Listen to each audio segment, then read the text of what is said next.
नमस्कार, आप सभी का स्वागत है तिवारी एकेडमी में। और आज हम बात करेंगे कक्षा 8 के लिए गणित की पाठ्यपुस्तक के अंतर्गत आने वाले अध्याय 4 की, जिसका शीर्षक है आंकड़ों का प्रबंधन। इसमें हम बात करेंगे प्रश्नावली 4.1 की, और हमेशा की तरह इसमें हम शुरुआत करेंगे प्रश्न क्रमांक 1 से। प्रश्न क्रमांक 1 जो हमारे सामने दिया है कि किसी शहर के युवा व्यक्तियों के एक समूह का यह जानने के लिए एक सर्वे किया गया कि वे किस प्रकार का संगीत पसंद करते हैं।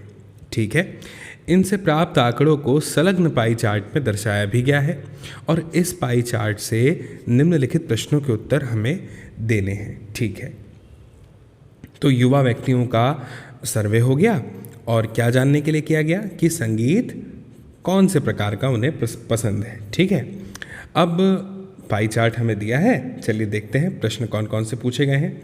सबसे पहले हमारे सामने है पहला प्रश्न, जिसमें लिखा है यदि 20 व्यक्ति शास्त्रीय संगीत पसंद करते हैं। कौन सा संगीत? शास्त्रीय संगीत पसंद करते हैं, तो कुल कितने युवा व्यक्तियों का सर्वे किया गया था। ठीक है, अब देखिए इसे हम किस तरह से हल करेंगे। ठीक, 20% व्यक्ति जो है वो शास्त्रीय संगीत पसंद करते हैं, और पाई चार्ट में हमें दिखाई दे रहा है कि 10% लोग जो हैं वो शास्त्रीय संगीत पसंद कर रहे हैं। अब आप कहेंगे भाई ये तो दो अलग अलग प्रतिशत दिए हैं, तो देखिए कितनी सरलता से इस प्रश्न को अभी हम हल करेंगे। ठीक है, तो चलिए शुरू करते हैं। सबसे पहले ही प्रश्न को हल करते हैं। तो 1 मिनट रुकिएगा, मैं थोड़ा ये पेन को सही आकार में ले आऊँ। हाँ, अब हल करते हैं। तो सबसे पहले पहला मैं नंबर डाल देता हूँ, पहला प्रश्न।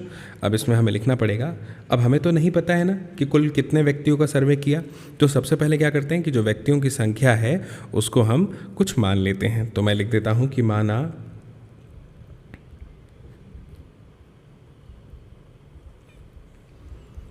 माना व्यक्तियों की संख्या x है। ठीक है, मैंने x मान लिया। अब अगर x है तो शास्त्रीय संगीत पसंद करने वाले व्यक्तियों की संख्या यानी x का 10% हो जाएगा। तो लिख लेते हैं कि इसलिए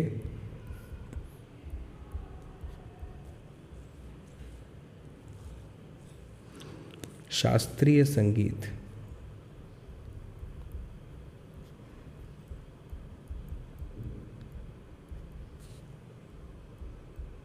पसंद करने वाले व्यक्तियों, स्टेप लिखना बहुत ज़रूरी है ना। स्टेप अगर हम नहीं लिखेंगे तो फिर हमारे प्रश्न पर हमें पूरे अंक नहीं मिलेंगे, है ना। संख्या बराबर कितना हो जाएगा बताइए? बराबर से ये हो जाएगा x का 10%। तो x का 10% जो हमें दिया हुआ है वो कितना है? वो दिया हुआ है 20 व्यक्ति, क्योंकि प्रश्न में लिखा है ना कि यदि 20 व्यक्ति शास्त्रीय संगीत पसंद करते हैं, तो हमें ये निकालना है कि कौन सी संख्या का 10% 20 होता है। ठीक है, तो ये हमने लिखा है x का 10% 20 है, यानी इसका अर्थ हो गया ये हमारे सामने कि x गुणा 10/100 बराबर 20, यही हुआ। और अगर आप इसको हल करेंगे तो 1 0 से 1 0 कट जाएगा, है ना। इस तरह से यहाँ पर नहीं ये वाले का नहीं काटेंगे आप, है ना, ये वाले का काटेंगे 1/10, और 10 का गुणा जो है फिर वो इधर 20 से हो जाएगा। तो ये आपका जवाब आ जाएगा x बराबर से 20 गुणा 10 मतलब कि 200। तो ये आ गया 200 हमारा जवाब। तो आपको लिखना पड़ेगा कि अतः कुल युवा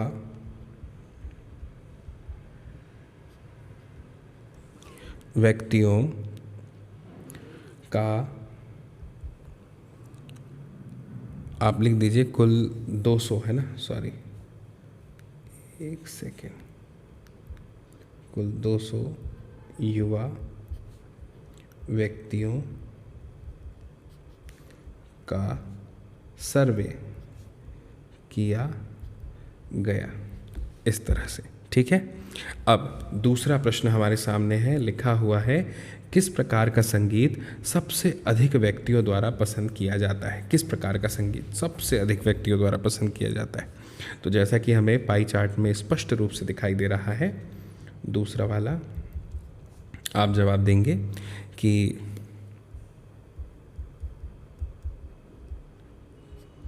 मनोरंजक संगीत जो है वो सबसे अधिक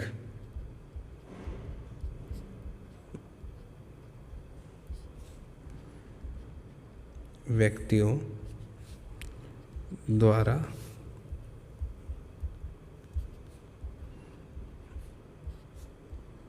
पसंद किया जाता है। ठीक है। इसके बाद में अब आ जाते हैं तीसरे बिंदु पर। यदि कोई कैसेट कंपनी 1000 सीडी बनाए तो वह प्रत्येक प्रकार की कितनी सीडी बनाएगी। ठीक है, 1000 सीडी बनाएगी तो अगर, है ना, तो ठीक है।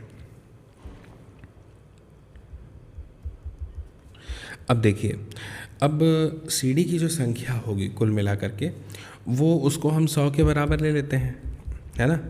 यानी हम उसको अगर 100 के बराबर ले लें तो देखिए किस तरह से हल होगा।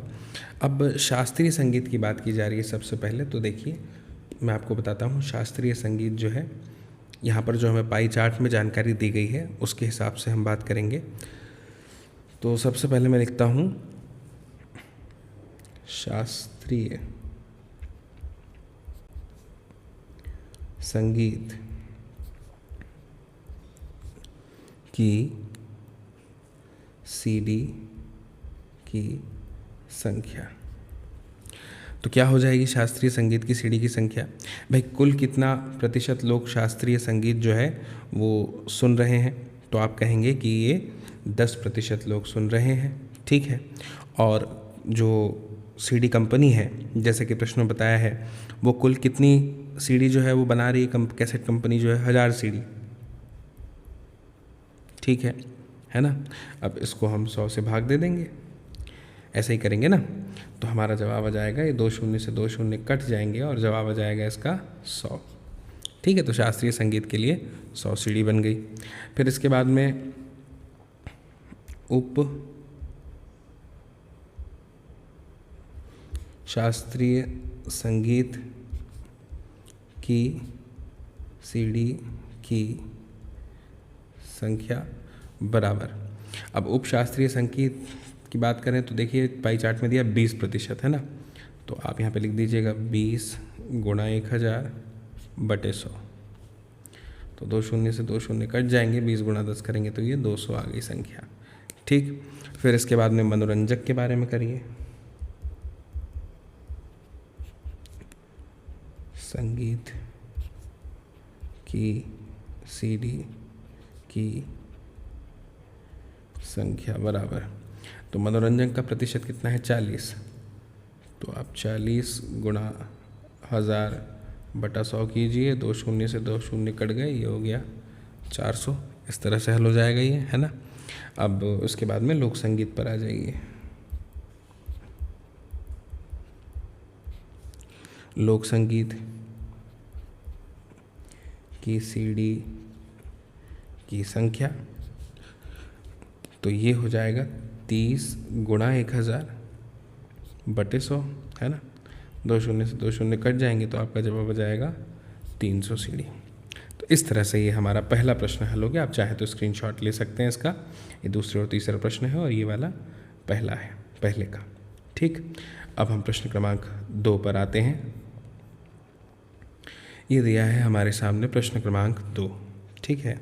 प्रश्न क्रमांक 2 क्या दिया है मैं पढ़ देता हूँ। लिखा है 360 व्यक्तियों का एक समूह है। इनसे 3 ऋतु कौन कौन सी, एक वर्षा, सर्दी और एक गर्मी, में से अपनी मनपसंद ऋतु के लिए वोटिंग करने के लिए कहा गया। अब जो आंकड़े हैं वो कुछ इस प्रकार से दिए हैं जो चित्र में दिखा है। गर्मी के जो मौसम है ग्रीष्म ऋतु, उसको 90 वोट मिले हैं, वर्षा को 120 और शीत को 150। ठीक। अब सबसे पहला प्रश्न हमारे सामने है कि किस ऋतु को सबसे अधिक मत मिले हैं। ठीक है। बहुत सरल है। पहले का जवाब मैं लिख देता हूँ। आप लिख दीजिएगा कि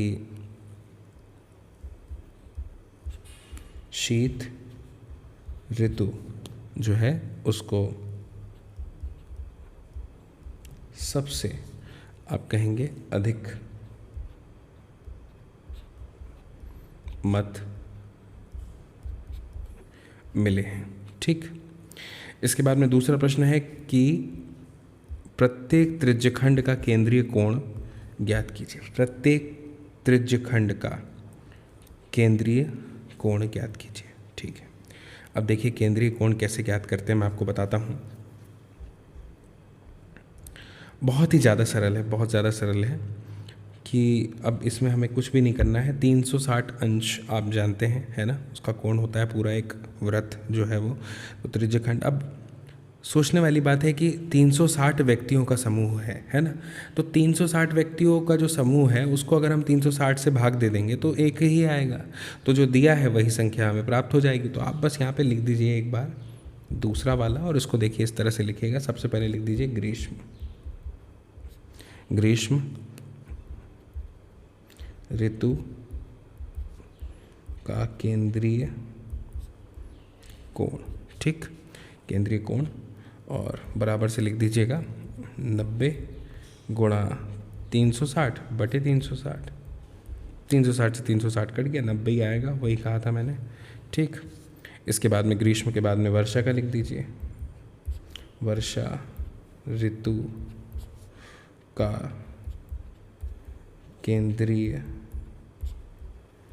कोण बराबर कितना दिया है वर्षा के लिए, 120 है ना, तो लिख दीजिए 120 गुणा 360 बटे 360, वही 120 आएगा। ठीक है, और शीत के लिए भी लिख दीजिए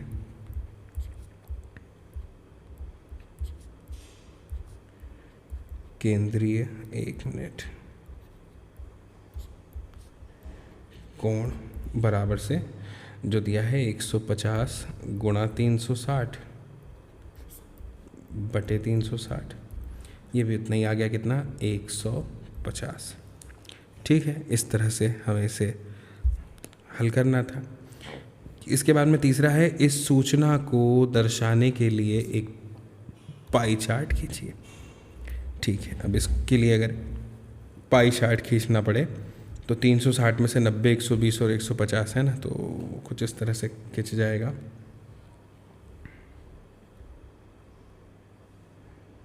सबसे पहले तो एक वृत्त बना दिया हमने, है ना, मान लीजिए कि केंद्र है। ठीक, आप अच्छे से बनाइएगा, है ना। तो ये हो जाएगा 90% ग्रीष्म वाला, ये हो जाएगा 120, एक मिनट,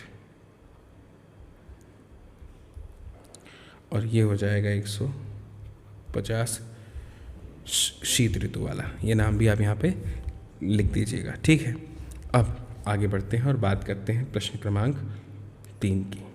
ठीक है, अब प्रश्न क्रमांक 3 हमारे सामने क्या दिया है कि निम्नलिखित सूचना को दर्शाने वाला एक पाई चार्ट खींचिए। ठीक है, और ये सारणी व्यक्तियों के एक समूह द्वारा पसंद किए होने वाले रंगों को भी दर्शाती है, जैसे कि यहाँ पे लिखा हुआ है ना। तो अब हमें सबसे पहले देखिए, एक अगर पाई चार्ट खींचना है तो यहाँ पे व्यक्तियों की संख्या दी हुई है। ठीक है, संख्या दी हुई है, तो अब अगर संख्या दी हुई है तो फिर हमें इसके संपूर्ण भाग को भी ज्ञात करके और फिर हमें केंद्रीय कोण पहले ज्ञात करना पड़ेगा, क्योंकि उसके बिना संभव नहीं है। तो देखिए मैं यहाँ पे रंग लिख देता हूँ एक प्रॉपर तरीके से। यहाँ पे जो है हम बात करेंगे रंग की, फिर रंग के बाद हम बात कर लेंगे व्यक्तियों की संख्या की, फिर बात कर लेंगे संपूर्ण भाग की, और फिर अंत में बात कर लेंगे केंद्रीय कोण की। ठीक है, चलिए, तो रंग सबसे पहले अगर हम बात करें तो नीला, है ना।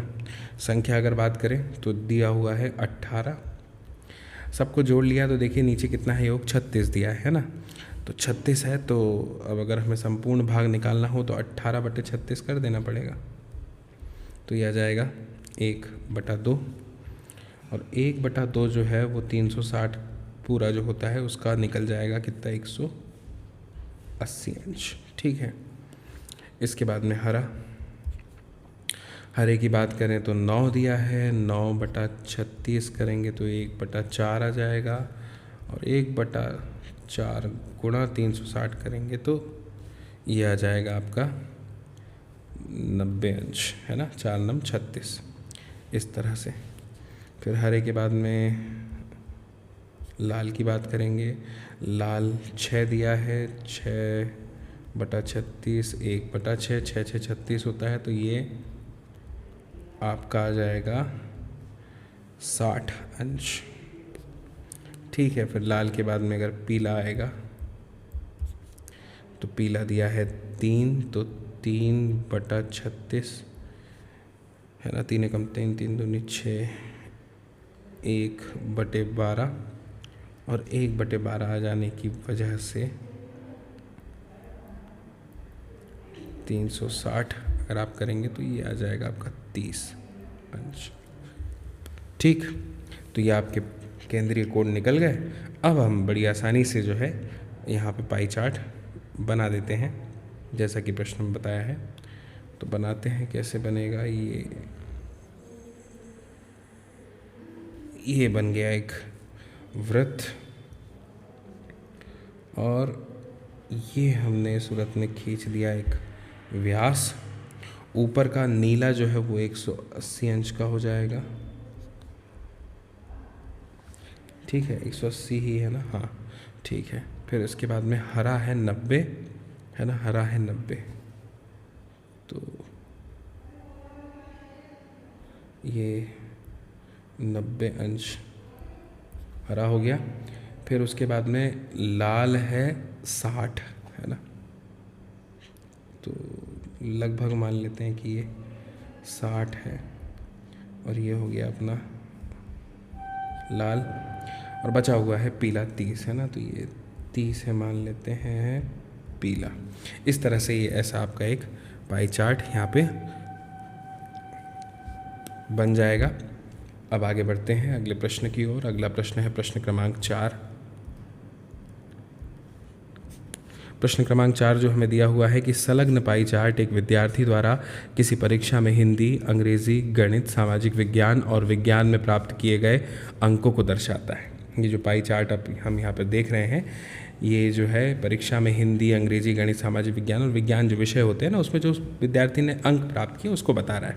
ठीक है, तो यदि उस विद्यार्थी द्वारा प्राप्त किए गए कुल अंक 540 हैं तो निम्नलिखित प्रश्नों के उत्तर दीजिए। भाई कुल अंक तो हैं जो कितने, 540 हैं। तो हमें ये बताना है कि सबसे पहले में लिखा है कि किस विषय में उस विद्यार्थी ने 105 अंक प्राप्त किए। सबसे पहले इसी को हल करते हैं। ठीक, तो एक काम करते हैं, ये दिए हुए हैं जो केंद्रीय कोण विषय लिख के और कुल अंक निकाल लेते हैं किस किस में कितने मिले। ठीक है, तो ये हमारे लिए फिर आगे के प्रश्नों के लिए भी सही हो जाएगा। तो सबसे पहले को इसी तरह से हल करते हैं। तो मैं यहाँ पे लिख देता हूँ, सबसे पहले लिख देता हूँ यहाँ पे विषय, एक तो हमें विषय दिखना होगा, फिर एक हम लिख देंगे यहाँ पे केंद्रीय कोण, और फिर उसके नीचे सामने लिख देंगे प्राप्त अंक। ठीक है, कितने उसको मिले। चलिए, तो विषय सबसे पहले, जैसे कि गणित में 90 अंश आ रहा है, तो हम यहाँ पे लिख देते हैं गणित, केंद्रीय कोण 90 अंश है इसका, तो प्राप्त अंक हो जाएंगे 90 गुणा टोटल 540 बटे 360, है ना। तो ये हो जाएगा कितना, 1 0 से 1 0 कट जाएगा, 18 दूनी 36, 18 तिया 54, और 45 गुणा 3 कर देंगे तो आ जाएगा 135। ठीक, तो गणित के लिए 135 निकल गए। इसके बाद में अब सामाजिक विज्ञान की बात करते हैं। सामाजिक विज्ञान में 65 है ना, तो 65 बटा 360 गुणा 540 करेंगे तो इसका गुणा कर देंगे तो ये आ जाएगा 3 तो 65, ये आ जाएगा 97.5। ठीक है, हाँ इतना ही आएगा। फिर उसके बाद में विज्ञान पर आते हैं हम। विज्ञान में प्राप्त हुए हैं इसको 80, तो 80/360 गुणित 540 करेंगे तो वही 40 गुणा 3 यानी 120। ठीक है, 120 अंक है ना। फिर इसके बाद में हिंदी, तो हिंदी की बात करें तो हिंदी में जो है 70 दिखा रहा है, तो 70/360 गुणा 540 कर देंगे तो वही 70 का आधा 35 गुणा 3 करेंगे आप तो आ जाएगा आपका 105। ठीक है, और हिंदी के बाद में फिर अंग्रेज़ी। अंग्रेज़ी में मिले हैं 55, है ना, तो 55/360 गुणा 540 करेंगे तो फिर इसका भी उत्तर दशमलव में ही आएगा ना, 0 से 0 कट गया, 3 गुणा 55 तो यह आ जाएगा 82.5। ठीक है, हो गया।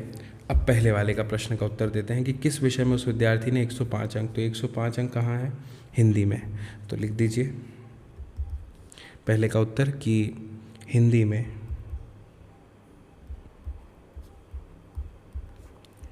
उस विद्यार्थी ने 105 अंक प्राप्त किए। ठीक, फिर लिखा है अगला प्रश्न जो कि दूसरा प्रश्न है, उस विद्यार्थी ने गणित में हिंदी से कितने अधिक अंक प्राप्त किए। गणित में हिंदी से कितने अधिक अंक प्राप्त किए। ठीक है, तो अब तो बहुत सरल है, ये तो पता चल गए हैं तो कि गणित में प्राप्त अंक लिख दीजिए सबसे पहले।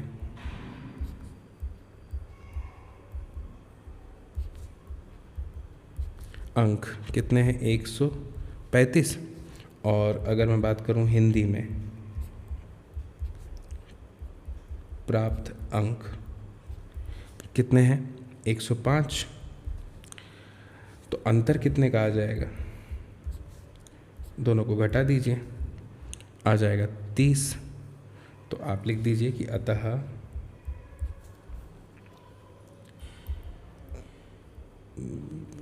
एक मिनट, विद्यार्थी ने गणित में हिंदी से 30 अंक अधिक प्राप्त किए, ये आपका जवाब हो जाएगा। ठीक है, इसके बाद में अब तीसरे प्रश्न पर आते हैं। तीसरा प्रश्न क्या है, तीसरा प्रश्न ये है, लिखा है जांच कीजिए कि क्या सामाजिक विज्ञान और गणित में प्राप्त किए गए अंकों का योग विज्ञान और हिंदी में प्राप्त किए गए अंकों के योग से अधिक है।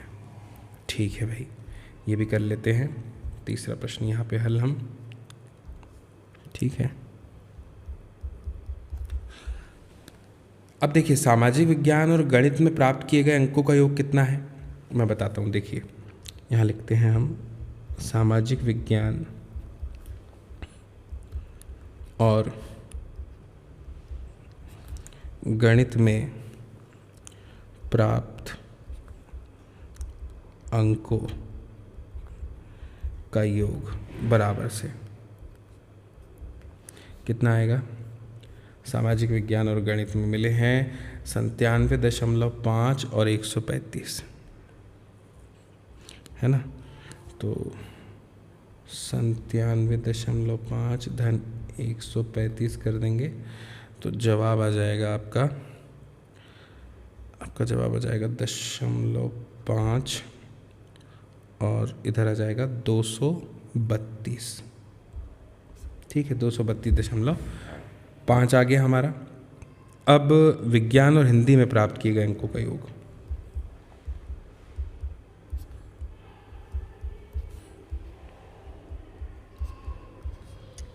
प्राप्त अंकों का योग बराबर, तो विज्ञान और हिंदी में कितने प्राप्त किए भाई ने? 120 और 105। तो आप लिखेंगे 120 धन 105 बराबर ये आ जाएगा आपका 225। ठीक है, इतना ही आएगा ना।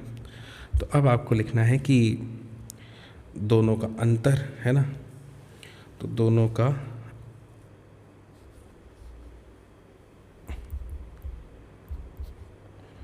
दोनों योग का अंतर कितना आ गया? 7.5 आएगा मेरे ख्याल से, है ना। करके देखिएगा आप, इतना ही आएगा। तो आप लिख सकते हैं कि हाँ, सामाजिक विज्ञान और गणित का योग विज्ञान और हिंदी के अंकों के योग से 7.5 अधिक है। ये आपका उत्तर हो जाएगा। तो इस तरह से इस प्रश्न को हल करना था। आप चाहें तो इसका स्क्रीनशॉट ले सकते हैं। ये नीचे वाले हिस्से हो गए और ये जो है ऊपर वाला हिस्सा हो गया। ठीक है, बड़ी सरलता से हमने इसे हल कर लिया है। अब हम आगे बढ़ते हैं और आगे बढ़ते हुए बात करते हैं हमारे अगले प्रश्न क्रमांक 5 पर, और ये इस प्रश्नावली का अंतिम प्रश्न है। तो प्रश्न क्रमांक 5 देखते हैं क्या दिया है। लिखा हुआ है कि किसी छात्रावास में विभिन्न भाषाएं बोलने वाले विद्यार्थियों की संख्या नीचे दी गई है और इन आंकड़ों को एक पाई चार्ट के द्वारा हमें प्रदर्शित यहाँ पे करना है। ठीक है, तो अभी प्रदर्शित करते हैं। तो पाई चार्ट के द्वारा प्रदर्शित करना है, तो पहले हमें इसमें संपूर्ण भाग भी निकालना पड़ेगा और फिर केंद्रीय कोण भी निकालना पड़ेगा, तभी पाई चार्ट बनेगा।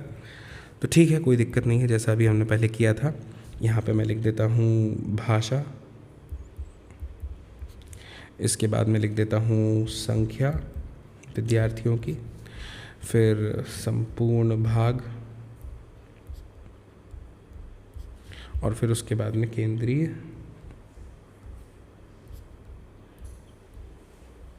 कोण। ठीक, इस तरह से। तो भाषा सबसे पहले जैसे हिंदी, संख्या की बात करें विद्यार्थियों की तो 40 है ना। संपूर्ण भाग मतलब 40 बटे से योग कितना है? 72। तो ये आ जाएगा, एक मिनट में इसको इस तरह से नहीं लिखता हूँ, इस तरह से लिखता हूँ। तो यह आ जाएगा 5/9 सॉरी, तो ये हो जाएगा 5/9 गुणा 360, 9 चौक 36, 5 चौक 20, 200 आ गया। फिर हिंदी के बाद में अंग्रेज़ी, तो अंग्रेज़ी है 12, तो ये हो जाएगा 12/72, तो ये हो जाएगा 12 एकम 12 और 12 छिंग 72, यानी 1/6। तो 1/6 गुणा 360 करेंगे तो ये आ जाएगा कितना? 6 6 36 60 अंग्रेज़ी के हो गए। फिर मराठी की संख्या 9 है, तो ये हो जाएगा 9/72, 9/72 है ये, तो ये हो जाएगा 1/8, और ये हो जाएगा 1/8 गुणा 360 अंश, तो ये हो जाएगा 45 अंश। ठीक है, इसके बाद में फिर मराठी के बाद में आ जाएगी अपनी तमिल, है ना। इसकी संख्या है कितनी, 7, तो यानी 7/72। ये तो 7/72 ही आएगा, कट नहीं रहा ना ये। तो 7/72 गुणा 360 अगर हम करते हैं तो आ जाएगा 12×6 72, 12×3 36, 3 एकम 3, 3 दूनी 6, 2 7 यानी 70/2 यानी 35 आ जाएगा। फिर इसके बाद में तमिल के बाद में बंगाली है कितनी, 4, तो 4/72, 18 चौक 72 होता है, तो ये 1/18 आ जाएगा। तो ये 1/18 गुणा 360 आप करेंगे तो 18 दूनी 36 यानी ये 20 अंश हो जाएगा। अब देखिए, अब बड़ी आसानी से पाई चार्ट बन जाएगा, ठीक है। तो अब देखिए हम कैसे बनाएंगे। यहाँ पे मैं पाई चार्ट बनाता हूँ आपके सामने।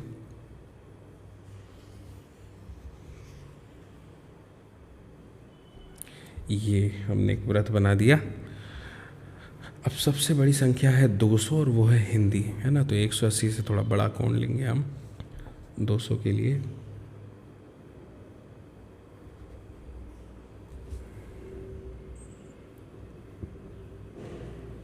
ठीक है, एकदम केंद्र में नहीं ले पाया, मान लीजिए कि केंद्र है, तो ये इस तरह से हो जाएगा, है ना। और 1 मिनट रुकिए,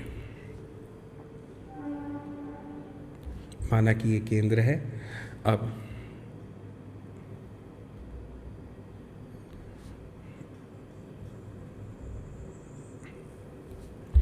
ये हो जाएगा आपका हिंदी वाला 200 अंश, ठीक है। फिर इसके बाद में से कम है 60 अंश, वो है अंग्रेज़ी, है ना, 60 अंश। तो 60 अंश मान लिया हमने।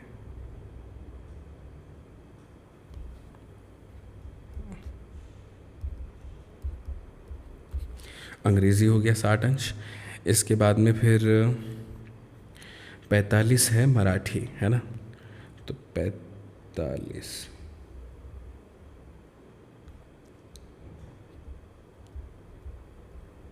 मराठी के 45 हो गए।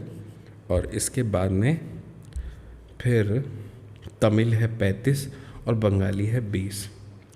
तो ये हो गया तमिल 35, है ना, तमिल, और 20 हो गया बंगाली। आप बिल्कुल नाप के बनाइएगा, है ना। ये मैंने स्क्रीन पर बनाया है इसलिए थोड़े गड़बड़ लग रहे हैं, लेकिन आप बिल्कुल माप के बनाइएगा, ठीक है। तो देखिए अब ये इस तरह से हमारा पाई चार्ट हो गया और ये हमने इसको इस तरह से हल कर लिया। चाहे तो आप स्क्रीनशॉट ले सकते हैं। अब मुझे उम्मीद है कि आपको ये प्रश्नावली ज़रूर समझ में आई होगी बहुत अच्छे से। एक एक प्रश्न को हमने जाना समझा किस तरह से करेंगे। आप ज़रूर इस वीडियो की लिंक को शेयर कीजिएगा अपने दोस्तों के साथ में, ताकि वे लोग भी देख पाएँ इस वीडियो को और समझ पाएँ जानकारी को। बाकी मेरी फिर आपसे बहुत जल्द मुलाकात होगी अगली नई प्रश्नावली के साथ में, नए वीडियो के साथ में। और तब तक के लिए आप सभी को मेरा नमस्कार।